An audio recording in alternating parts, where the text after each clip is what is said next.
இதன் தொன்மைப் பெயர் அரிகண்ட நல்லூர் என்பதாகும். அரை என்பதற்கு பாறை என்ற பொருள் வழங்கப்படுகிறது. அரையணி நல்லூர் என்ற பெயரும் உண்டு. மேலும் இப்பகுதியை ஆண்ட தெய்வீக மன்னன் திருமணத்தின் போது அறஞ்செய்த இடமாக இத்தலம் விளங்கியதால் அரங்கண்ட நல்லூர் என வழங்கப்பட்டதாகவும் கூறுவர். அரங்கண்ட நல்லூரே மருவி அரகண்ட நல்லூராக தற்போது அழைக்கப்படுகிறது. தென்பெண்ணை ஆற்றில் தென்கரையில் அமைந்துள்ள திருக்கோயிலூரும் வடகரையில் அமைந்துள்ள அரகண்ட நல்லூரும் ஒரே விதமான வரலாற்று பின்னணி கொண்ட பகுதியாகவே அமைந்துள்ளன. இத்திருக்கோயில் 96 கல்வெட்டுக்கள் இத்தலத்தின் வரலாற்றை தெளிவாக எடுத்துரைக்கின்றன.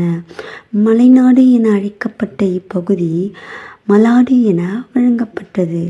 சோழர், பாண்டியர், விஜயநகர மன்னர் என பல வேந்தர்களின் ஆளுகையின் கீழ் குறுநில மன்னர்களான மலையமான்கள் இப்பகுதியை ஆண்டு வந்தனர்.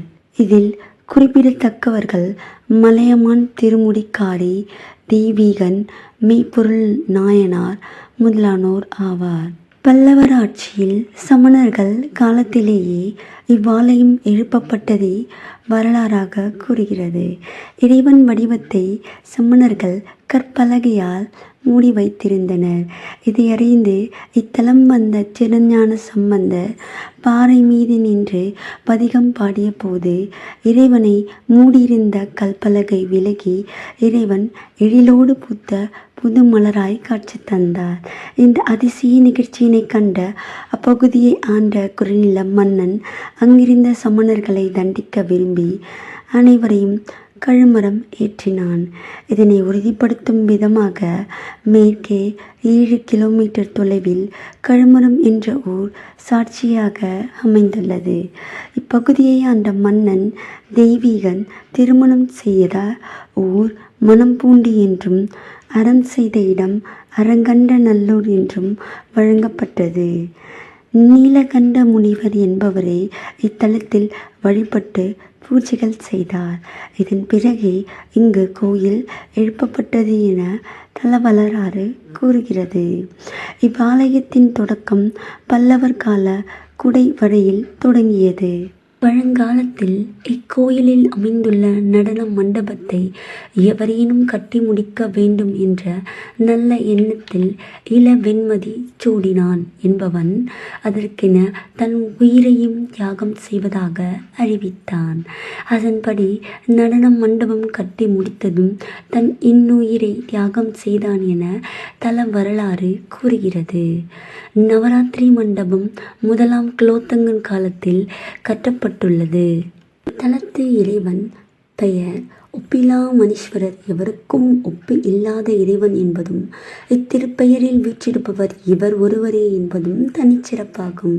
திருவண்ணாமலையில் லிங்கங்களாகவே இருக்கும் என்பதை குறிப்பால் உணர்ந்த திருஞான சம்பந்தர் இப்பாறை மீது நின்று திருவண்ணாமலை பதிகம் பாடினார் என்பது வரலாறு. மேலும் ரமணரின் முதல் தியானம் இத்திருக்கோயில் இருந்தே தொடங்கியது. இவரின் கல் திருமேனி கருவறை வெளிப்புறம் மட்டுமே அமைந்துள்ளது. தலத்தின் சிறப்பாக அரசாங்கத்தில் ஏற்படும் குழப்பங்களை தீர்க்க வழிகாட்டும் தலமாகவும் அரசாள்வோர் ஆபத்துக்களை நீக்கி வெற்றிக்கு வழிகாட்டும் பரிகார தலமாகவும் அமைந்துள்ளது. இதனை அண்மையில் ஆலயம் குறித்து கிடைத்துள்ள பழமையான ஓலைச்சுவடிகளின் மூலம் தெரிய வந்துள்ளது. அரகண்ட தாதோதர மகரிஷி என்பவர் இவ்வாலயத்திற்கு அருபமாக வாழ்ந்து வருவதாகவும் இவரையும் இத்தலத்து இறைவன் ஒப்பிலா மணீஸ்வரனையும் மனமுருகி வேண்டி வழிபாடு செய்தால் மேற்கூறியபடி அரசாள்வோருக்கு நன்மைகள் அனைத்தும் கிடைக்கும் என்றும் அந்த சுவடியில் கூறப்பட்டுள்ளது. தலையினால் தொழுதோங்குவோர் நீங்குவார் தடுமாற்றமே என்று இத்தலத்தின் திருஞான சம்பந்தர் பாடியுள்ள வரிகள் இதனை உறுதி செய்கின்றன. எனவே அரசாள்வோருக்கு பயம், குழப்பம், நடுக்கம் உள்ளிட்ட ஆபத்துக்கள் ஏற்பட்டால் அவர்கள் இங்கு வந்து அரங்கண்ட தாதோதர மகரிஷியையும் இறைவனையும் மனமுருகி பிரார்த்தனை செய்து வழிபட்டு சென்றால் பயம், நடுக்கம் என அனைத்தும் நீங்கி நல்வழியும் தீர்வும் கிடைக்கும் என்பது தற்போது தெரிய வந்துள்ளது.